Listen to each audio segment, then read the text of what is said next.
Welcome to Price Plow. What's going on, Price Plow Nation? All right, so Mike, CJ, Josh, Josh, CJ, Mike, and we're gonna actually have a little open forum conversation. That's one of the things we like to do when we're around Josh, especially in his pad like this, dude. Right? Yeah. What do we? Downtown Austin. I like that you didn't have to address me anymore and give you a whole synopsis about who I am. I've been around, I think, at this point now that people at least know a little bit about me. And you always have to be like Josh and then give like about a 30-second like who I am. That's true. Well, now I'm being paranoid. Wait to 30 seconds. Okay, sorry. Yeah. I'm being paranoid now that there's one person like, who the fuck is Josh? I actually posted like Maverick industry consultant and LinkedIn's extraordinaire. I felt like I posted like 3 or 4 videos of him in a row there. Yeah. People were like, damn, Josh is taking over the channel, man. I'm starting to wonder. So today is May 22nd of 2018, and we want to catch up on what the talk of the town is. We got 3 interesting topics. I'd like to have 3 separate videos about it. First things first, let's talk about Amazon having their own sports nutrition brand. Allegedly. It's happening. So you can start the story, but we saw this coming since 2015 at the Olympia. And we thought it would happen sooner, but it didn't. It's 2018 now, and it finally is happening. Yeah, I mean, the backstory for people that I guess are maybe a little bit behind on the story is in 2015, the Amazon took the title sponsorship from bodybuilding.com on the Mr. Olympia Expo and alpha the shit out of them guys. Like, look, accidentally, it was like an accidental. Yeah. They literally didn't even show up, man. Like, so there's like probably like a banner. There's a phone charger. Yeah. So at that time, I mean, I think anybody on the business side of the industry, they kind of saw what was happening with Amazon. I think they definitely saw that the growth of it, but I think in general, a lot of the brands were trying to understand where they fit into it all. Like, you know, they were still focused on distribution. They were focused on internet retailers like bodybuilding.com or some of their brick and mortar GNCs, things like that. So they didn't really have a good grasp of like Amazon and what it could bring in 2015. I guess just to kind of go back into that era, it was much different. I mean, GNC was at the height of their revenue. Same with Vitamin Shop. You had bodybuilding.com that was just seeing kind of the cusp of their revenues decline. But everybody was still kind of thinking that was the way to go. That was the way to build their brand. Amazon walks in 2015, and what it ended up, kind of telling everybody now in hindsight was that was kind of the tipping point. I mean, that was the point where Amazon kind of took control. They really focused on the sports nutrition market as a growing kind of consumer product area, and they kind of kicked the door in with the sponsorship. I mean, like you guys mentioned, I mean, they did a super alpha thing. Like they had a humongous booth space that they get, being the title sponsor, and they didn't put anything in it other than some couches and charging stations. I think you can't even underestimate how scary that is. When you see the Death Star roll in, they use pocket lint change to take basically this sports Super Bowl event, sponsor it, and not show up. Like, that's when you know that you are about to get steamrolled, and that's what happened. Yeah, so I had conversations actually in that booth with a few kind of Amazon-only brands at the time that were like early in on Amazon, the ones that now are highly ranked that you guys can look and find and probably have bought a few times. But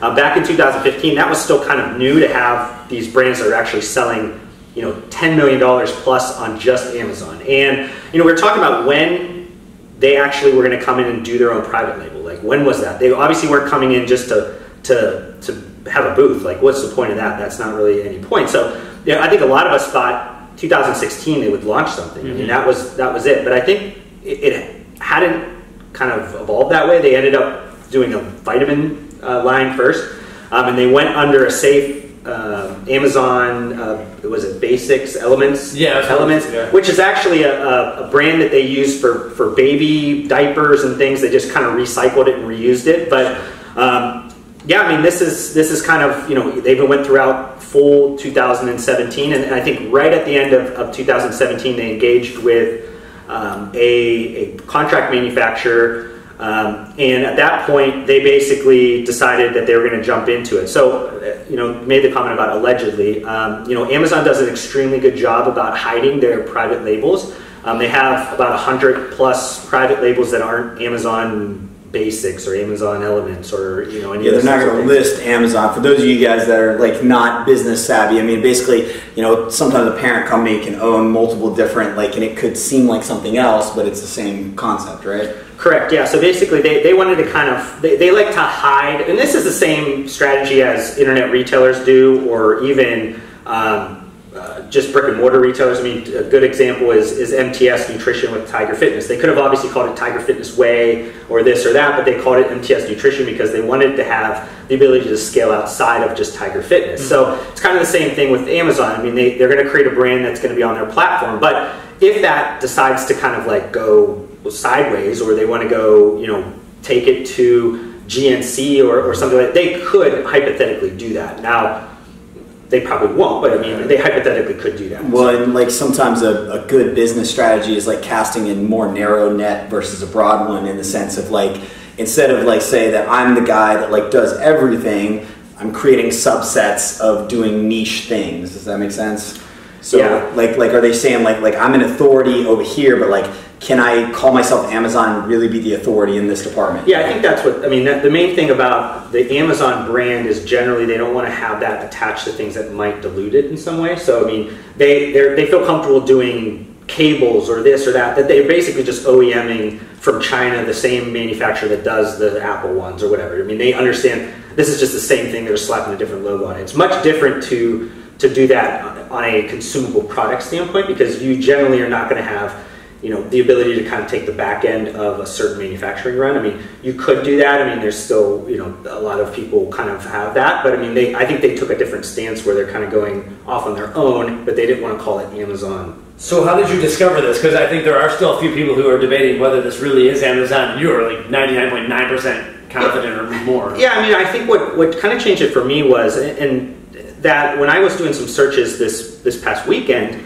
I noticed when I typed in words like pre-workout, or a bigger example, if you type in amino energy, which is technically a product name. I mean, right. I know that in our world that's a very big search term because people have aminos plus this or amino whatever. You know, people have attached themselves to that. But when you type in amino energy, that's Optimum's kind of like brand name. Yeah, so when Amazon knows how much money they're making on yeah, exactly. I mean, that's such a there. big thing. So when I typed in amino energy, you had, you know, and people have been on Amazon a ton. You have the sponsored kind of, you know, listings. Those always go first, and then you generally have the first ranked product that's organically ranked. So you would think by amino energy, the first ranked product needs to be amino energy. I mean, you're basically typing out the name of the product. It shouldn't be putting something else in there.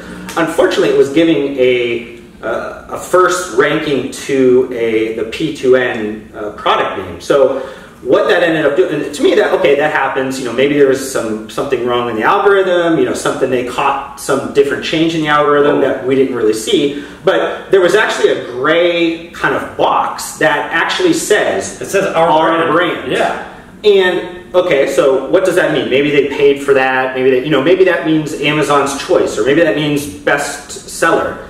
But what you need to, like, if you look at it, and there's a company called L2, I think L2 Consulting, that's done a lot of research into like the private labels of Amazon and how well they hide these private labels. And what you'll find is if you start going down some of those, be it fashion or be it whatever, some of the ones that they've encountered, they all have this gray box and they all kind of say our brand. So my deductive reasoning is this is their private label. Yeah, and I understand, like, from if you look at the intellectual property filings, you look at even the 10Q and the 10Ks of the public contract manufacturer that they're working with, they're stating that they are producing this is there. My thought is that this is just a way for them to kind of inch in as like a joint venture or something, and they're actually, this is their private label. They're not willing to like put their stake down and say, we're doing sports nutrition, because it is kind of one of those kind of categories that still have a lot of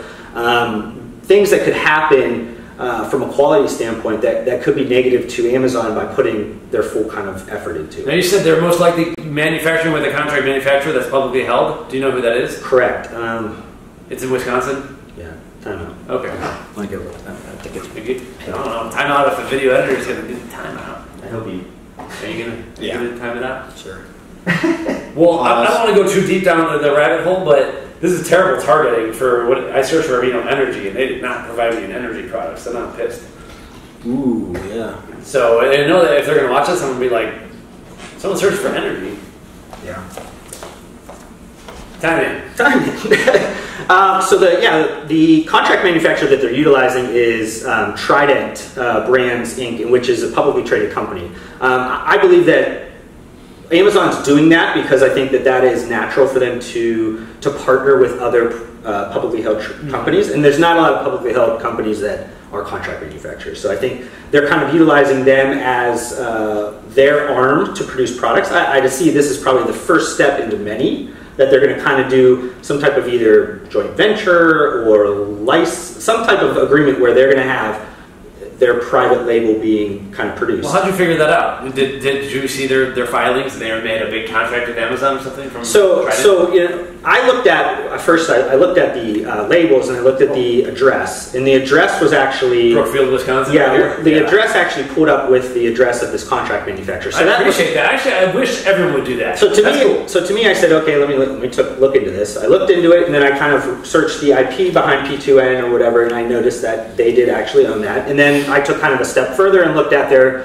10K, which is like their annual filing, and then their 10Q, which is their quarterly filing, and looked in the footnotes, which is where you kind of find all the little gems and nuggets at. And they actually did they said in December of last year they were engaging in building this brand. They didn't really give a lot of like details behind the arrangement. And then in this new filing in their 10Q, they actually mentioned that they were selling this product. They started selling this product through Amazon during the end of that quarter. So they said there was a vendor agreement, which to me means that they're actually like Amazon is buying that. But I don't believe it's as clean cut as what we're seeing. Well, you know, I don't think it's a normal vendor agreement like all the rest of us. I think it's like they've contacted them to produce something turnkey.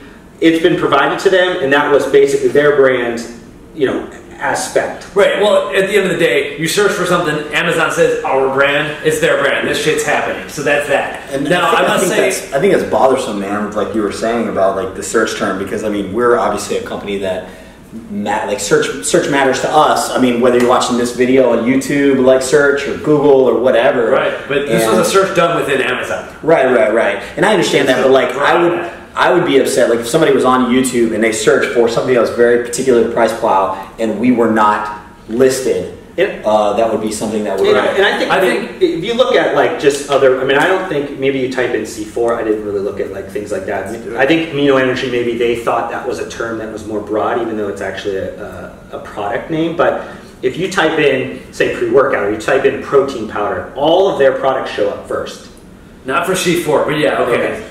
So, so Amino Energy is definitely even though it is a specific brand name, it's also a broad term, like a search term. So. Now the issue here, and if any Amazon people are watching this, you did a pretty bad job of matching your product to this. I'm searching for Amino Energy, and you're showing me an energy-free kind of creatine product. So they have a few things to learn and a few things to figure out on their SEO end of things, but at the same time, they're number one right there, and they're doing that with their own stuff, and that they know how many people are searching for Amino Energy. And it would be one thing. I mean, to me, you know, and some people. I wrote an article quick about this after I kind of spotted it this weekend, and we'll link to that. There was definitely some industry kind of consultants and people that are high up in the companies that were kind of questioning because they said, hey, maybe this is a new kind of marketing opportunity that they're giving them. And it's one thing if it's a brand that's selling 10, 20, 30 million dollars worth of products on Amazon that has 3, 4, 5,000 reviews that are quality reviews or whatever. This one has like 40 reviews.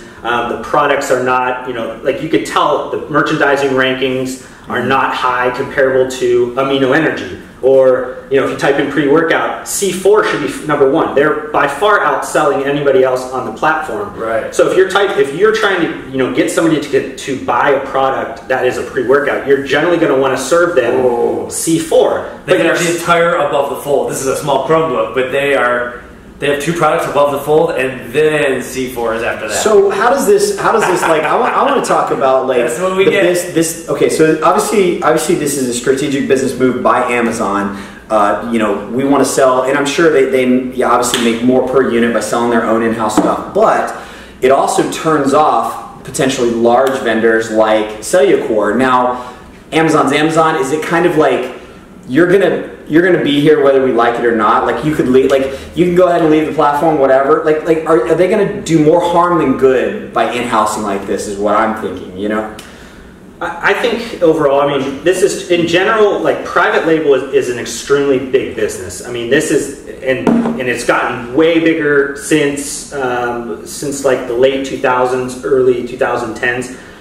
Private label, like if you go anywhere, especially even in this industry, like, I mean, if you're in a GNC or in a vitamin shop, and if you're in any mass retailers or anything, you're already competing against private labels. Now, even to a fuller extent, now you're competing against private labels in specialty retailers, mom and pops, internet retailers. Everybody kind of has private label. This is par for the course. This isn't really like all of a sudden let's flee Amazon, whatever. Now, the difference between like Amazon and the difference between somebody like, like GNC, like Amazon, like they utilized you to gain all this data, and they created a product that hypothetically is spec'd out exactly to the price point, to the like what ingredients people are searching for. That is a data powerhouse. That's a lot different than like a GNC or a Joe's supplements down the corner. If you're C4 though, okay, and the amount of I can't even quantify in my head how much pre-workout they sell from Amazon, but you're C4. This happens, let's say it happened in 24 hours, you know, it's all of a sudden they're listed at the top. Are you telling me that there's not a noticeable dip in what the normalcy used to be, and what are your feelings around that? Are you mad about it? Do you just swallow it? Do you like get over it? Or is there not even a notice at all? I think you gotta swallow it. Amazon? No, so it's kind of like, I mean, like they're definitely, I mean, this is obviously going to play out over time. This is extremely new, so we really don't know, but like, when something served as a first search ranking, it is going to hurt your business. Like, I mean, people that are coming, I mean, and this is the kind of the next question that you asked about, like, okay, well, you can't go anywhere. Like, you kind of need Amazon. If you've already kind of going down that route, you need to keep continuing with Amazon. But you kind of can't lean on them as like going to be your all-in winning strategy. Like, especially like a company like Cycor, they should, and they already do. I mean, they focus a lot on communicating direct-to-consumer, social media. They really have that, you know, tied up a lot better than a lot of these other brands. But a lot of brands that are just kind of on Amazon and trying to do the, you know, completely just quantitative, like try to get rankings up as quick as possible.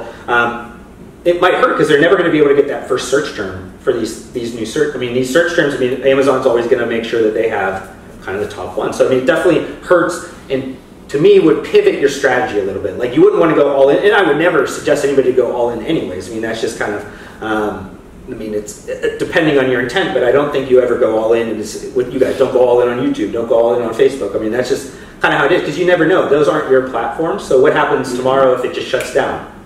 Business goes away, you know what I mean? So you should be having these other kind of diversified channels. So how do you think the consumers, because I mean the consumers in a way are obviously more powerful influence to a big, you know, like Amazon, obviously you have to, I'm conditioned to go to Amazon to buy things I like. Yeah. Now all of a sudden, like, I start getting served a bunch of in-house stuff, or I'm not, you know, like, I want, as a consumer, I want to be able to see the best option of what I'm searching for, not your stuff, you know what I mean? Yeah. Does that upset the consumers, like, and does that matter?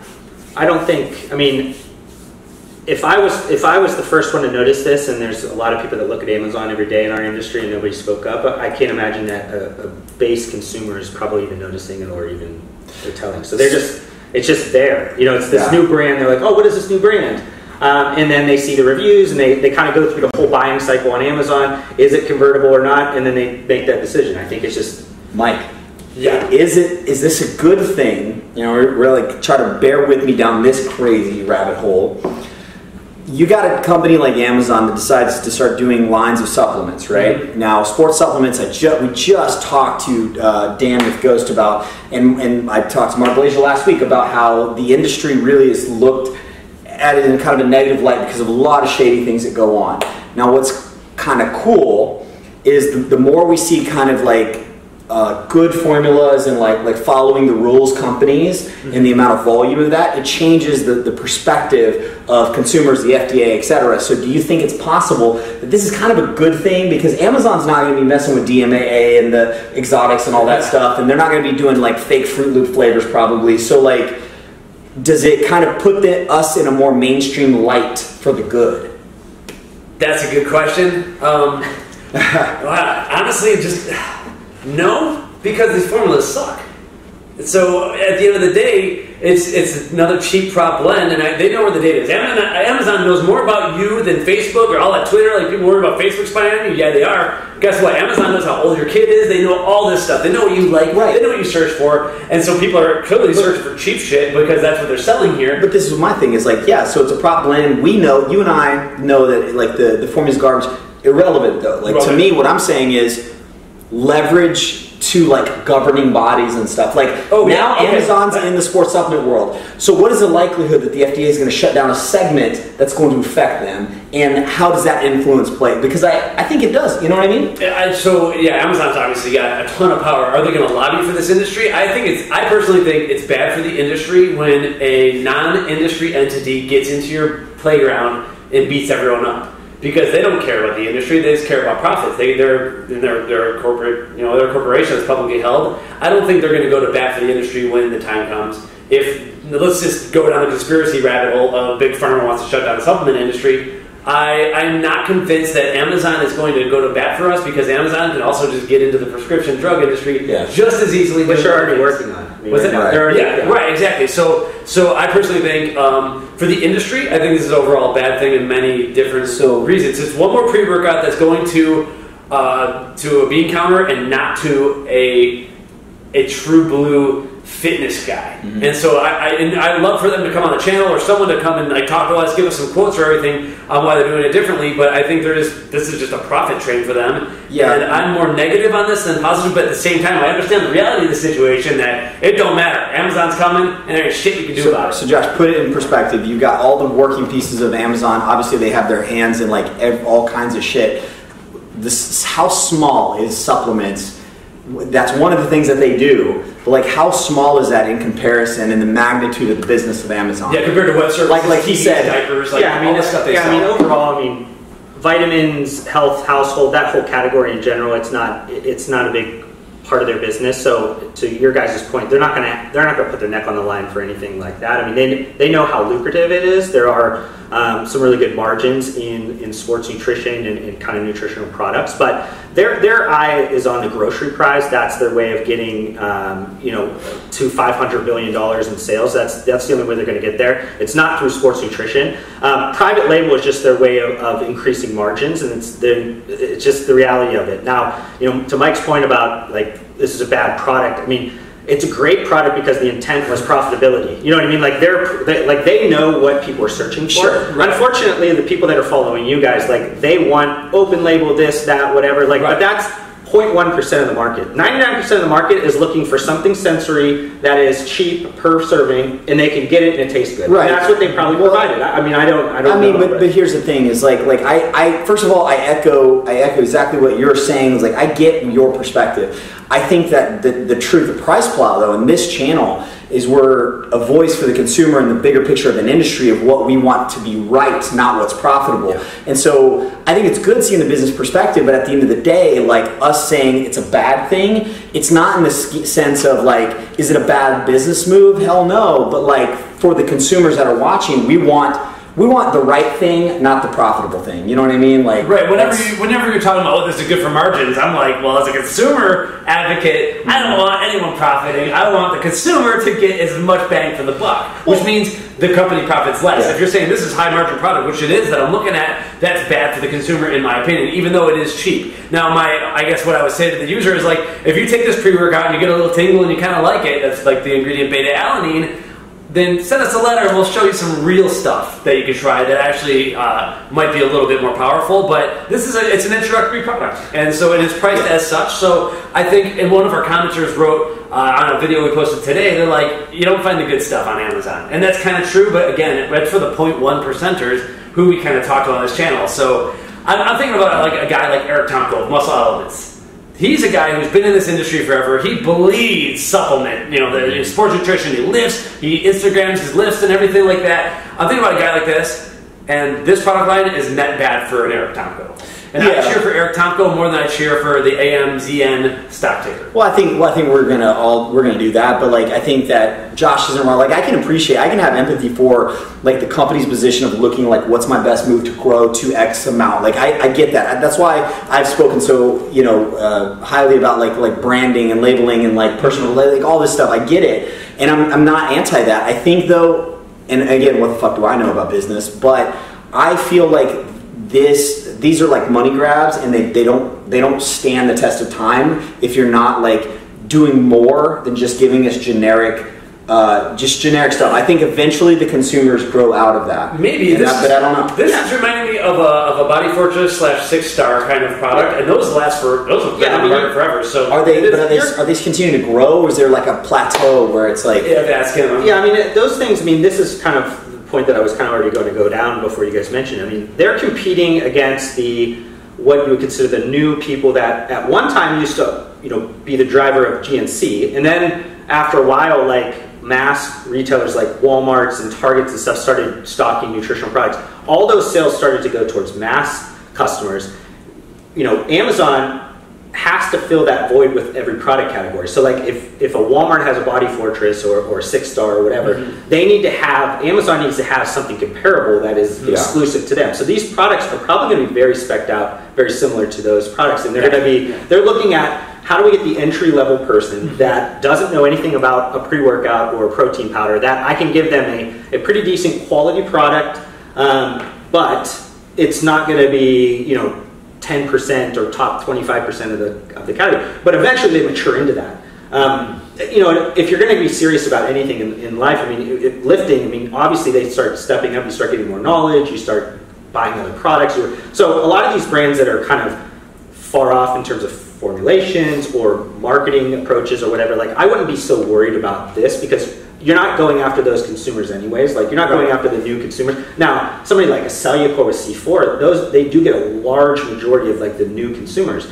So that is one of those things where to me, like if I was, a NutriBullet, I would be a little bit, upset about that move, especially with the amount of money I'm spending from a marketing perspective with Amazon. I would be like, hey, Amazon, like what the heck? Eric Tomko, in my opinion, shouldn't, like, I don't think that negatively affects him. I think what's going to negatively affect Eric Tomko is when Amazon starts like bulldozing some legit products. Okay. When they do the quality like he does, that's when it's that was just the example off the top of my head. Like someone who like is really in this industry right now. Any purchase that goes to this, and this used to not exist, is one less purchase for someone who cares about the actual industry. And so that's why I say it's not bad, but I also say, guess what, it doesn't matter what I say because it's happened. So it's here. Yeah, I guess it just depends on what Amazon's kind of like ambitions are. Is it just to profit optimize and just kind of come up with some new products, or do they eventually kind of like mature and hire like brand strategy, private brand strategy people that really understand the market, like me, like Amazon. You want to hire me?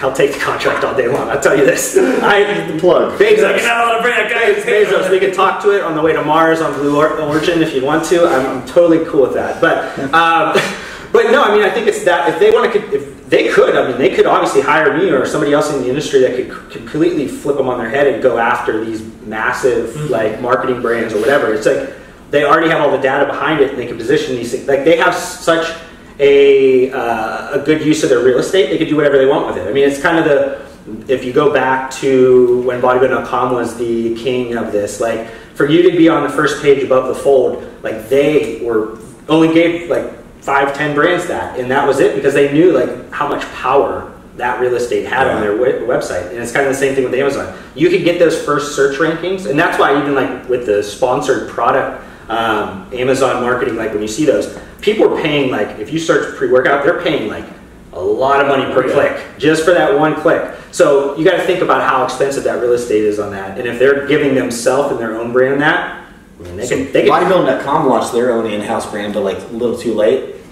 They've always had some stuff. Well, they actually had, I mean, they always had that Platinum Series and some other things, but I don't think they've really figured out a relaunch or something recently. They recently did a relaunch, But yeah, look at this. I searched for protein, Amazon above the fold, and so the last one is actually Nature's something. Yeah, like a Nature's Wonder. Is that a plant-based one? It looks like it's a stevia kind of guy. So they have 4 things above the fold on my. It's a 1366 screen, but it's that's gonna harm business for an Optimum Nutrition who's used to being above the fold. And I guess I'll make a comment. Just I mean, like we don't obviously know behind the scenes, like who's working with who. Like quite honestly, Glambia might be somehow involved with. So you're thinking that. So like I mean, like we're saying how negative like against Glambia, who owns Optimum, which owns Optimum and BSN and a bunch of other companies. Mm-hmm. Is that negative to them, or is it negative to like Nutribulk? We obviously don't know behind the scenes. Like one of these companies could create some strategic kind of partnership, and basically, I mean, it wouldn't be so much probably on the Nutribulk side because they don't own their own manufacturing, but like a Glambia, I mean, they would be able to maybe flow through and have them buy the raws, buy the protein, everything like through them, where they could kind of create a mutual beneficial relationship. You just don't know. I mean, the thing about it is a lot of these things can be done without ever disclosing it at all, or disclosing it in a way that like layman's people like us really wouldn't be able to put the time in to actually trace. Hey, easy, all right? No, I mean, I'm calling myself a layman. I'm saying, like, if you even look at, like, anybody's, like, 10K or 10Q, like, you see all these LLCs that own this, that, whatever. Like, if you start, I mean, there's people that probably trace this stuff all day long, but I don't have the time to do it, and I know that nobody else really does. So you just never know kind of what's behind the scenes on any of these things, but... Mm-hmm. Well, I guess that kind of... Okay, so yeah, I think you should subscribe to this channel, especially if you're a consumer, because we're going to need to go through a lot of these products one by one. I'm going to buy a bunch of these. I'm seeing a lot of things that, I'm going to be honest, I really don't like.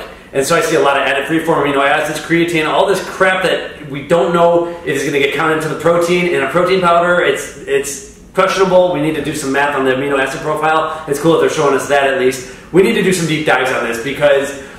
we're seeing 2012 style business practices and it's 2018. I'm honestly not a fan of anything I've looked at here. And so as much as I get Amazon, as much as I'm a fan of using Amazon for certain things, I'm not a fan of these products. Yeah, and here's the thing. I've said this before. I think that the answer for the consumer is internally policing industries. And I think that we are not even close enough to even make an impact on Amazon. I get that, but we can do our part by purchasing some of these, giving you guys honest feedback, and basically talking to the consumer about why these don't make sense. Now, Josh, he's willing to sell his soul to anybody that wants to buy it, so it doesn't matter.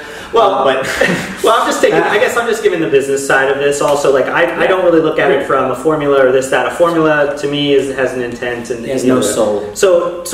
I think that bringing this point up, I agree from a consumer standpoint. The products are definitely cheapened formulas to a certain price point, and that's really not good for like anybody that's watching Price Plow. Right. But I guess we'll see. I mean, we'll see what happens with this. I think this is not going to be the first one. I think there's going to be a lot more that's going to kind of come up. So I guess we'll just pay attention. I mean, private label's not going away, and we'll kind of follow along. I mean, I think. That's right. And Jeff Bezos, if you need folks to review supplements on your channel, we also... Well, they have a whole network of Vine reviewers, and you can see that all these products are have a ton of Vine reviews, so like they kind of gave it away to their best reviewers first and foremost. Now, give me a half a second. I am doing some math, and so their 50-gram serving has essential amino acid and non-essential amino acid blend, 30 grams. Okay, so I honestly will take back one of these comments. I think the protein is not... they're not counting the free-form amino acids as actual dietary protein. It's a good thing. Okay. So I'm going to retract some of what I said. But yeah, you got to be careful with some of these added amino acids. You can make a link to our amino acid spiking thing. It looks like Amazon is in fact doing it right. So I'm happy about that. Yeah, and I mean Amazon's always going to, they're definitely probably have a team of people that's always going to play by the rules. The problem is when it comes to the rules, there's some open-ended things that just are not so black and white. Yeah, and that's what it's our job to kind of educate the consumer, and we're going to give some non-biased reviews on this stuff. So subscribe to the channel, and we thank Josh Schall. We'll make a link to his website. He's a extraordinary industry consultant, and we really appreciate your perspective on the business end. We just sometimes have to keep you in check on the product end. You guys do me a huge favor. I would love to hear your comments on what you think about this Amazon thing, what you think about the in-house label, etc. Like, drop your comments down below. Interaction is appreciated. And Josh has been responding to a lot of these too. I love talking to you guys, so ask away. Welcome to Price Plow.